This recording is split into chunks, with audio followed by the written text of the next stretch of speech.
personality, the personality has a reference for everything that's happening, doesn't it? This reminds me of that. You remind me of my mother. You remind me of my father. Well, if I tell you, you remind me of my mother and you remind me of my father, you don't know what that means yet, because I may hate my mother and father. You see? So you really don't know, right? But if you remind me of my mother and my father, it means that when I look at you, when you talk to me, that's being processed through my understanding of who my mother and father were. So I really am not, I'm not seeing you, I'm not hearing you.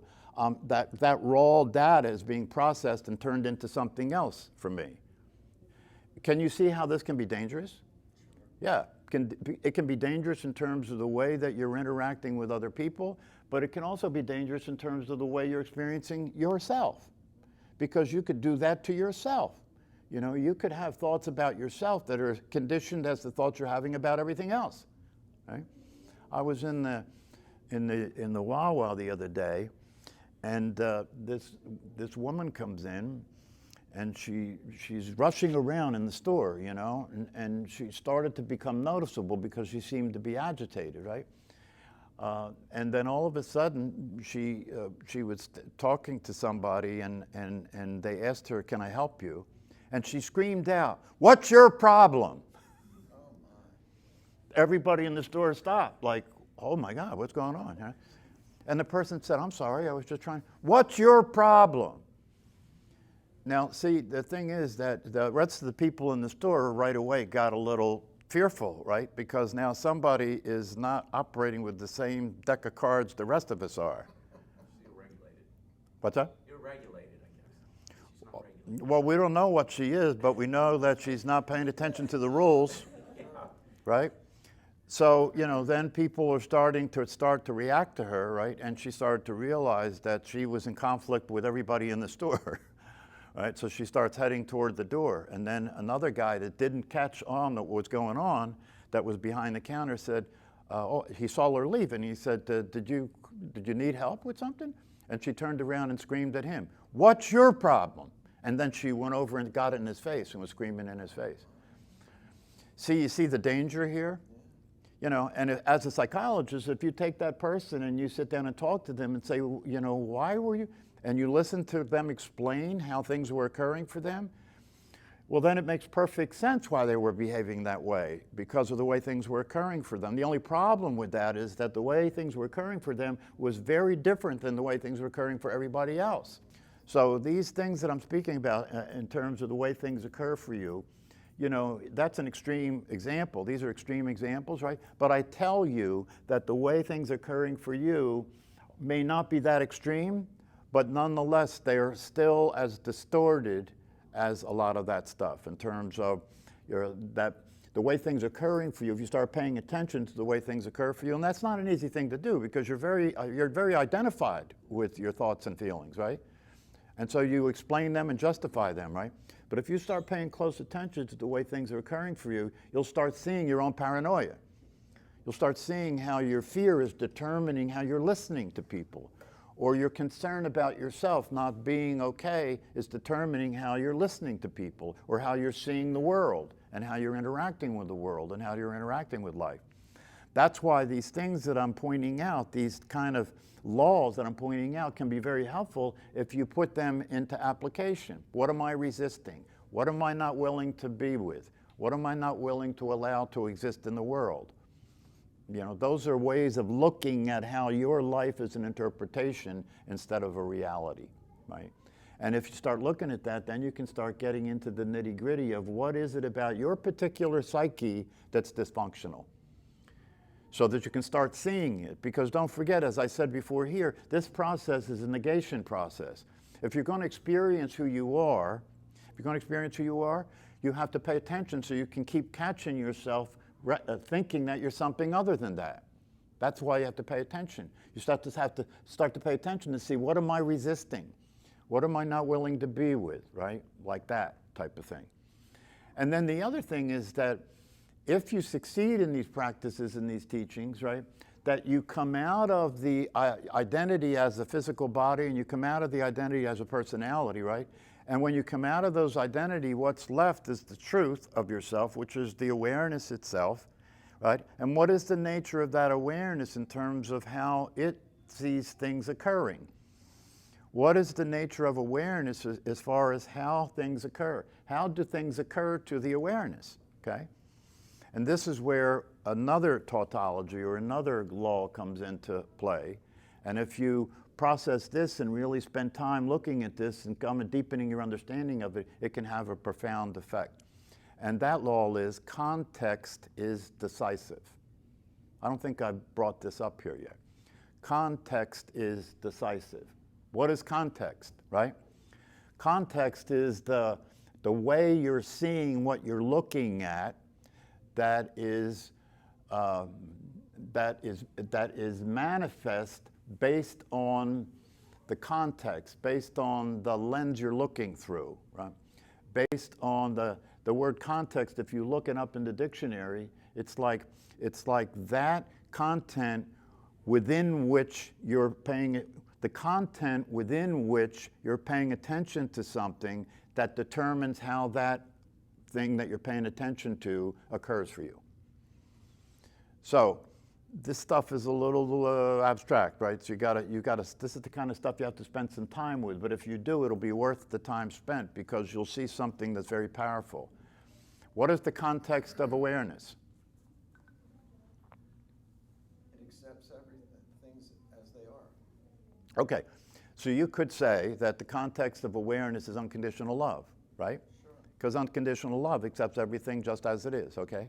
So that's the context, and when that's the context you're looking from, you're looking through, then how things occur for you is dramatically different, isn't it? Yeah. And that context is a context that you can create. It's a context that you can create. How do you create that context? You create it from nothing. You create it from the reality of what you are, which is no thing. It's not a thing, right? So you could say that God is a context. God is a context. How is God a context? God is an expression of unconditional love in the world. That's a context, right? What's unconditional love mean? It means that whatever appears, whatever occurs, right, occurs to me as something that I can be with, that I can accept, that I can allow to be the way it is. That includes me, my own thoughts, my own emotions, everything that's happening in the world, right? That when I look at it from the context of unconditional love, when I look at it from the context of God, it's decisive. You see? It's decisive. It determines the outcome. It determines the outcome. It determines everything. How is it decisive? It's decisive in the sense that if it determines the way it occurs for me, it will then determine the way I behave. Yes? So now look, you're transformed. You're transformed. You're now able to behave consistent with the truth. You're now able to act consistent with the truth. And remember what I said before, action is the only thing that makes a difference. It's the way you're interacting with your life and the world. So if that is profoundly changed, can you see that then that shows you that this work and these practices do make a significant and profound difference? That's a bastardization of the truth.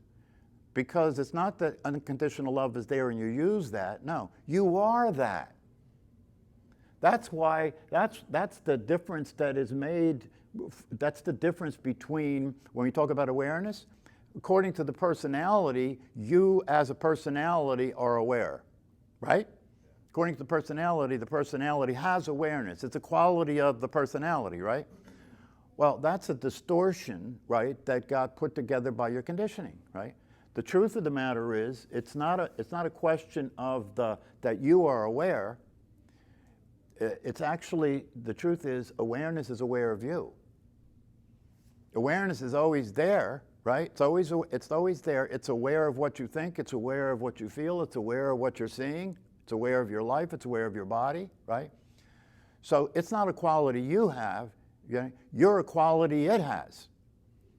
And if you flip that, that's one of the reasons that I say here that one of the ways to understand these teachings is that when you wake up, something turns. something turns. What turns is instead of you being aware, right? You are awareness.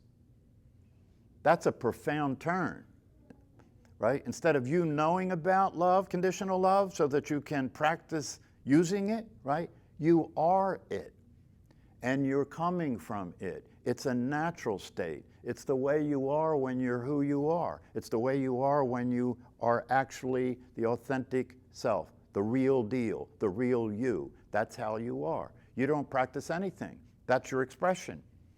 It's like the sun shining. You know, the sun's not shining anything in particular, it's just shining.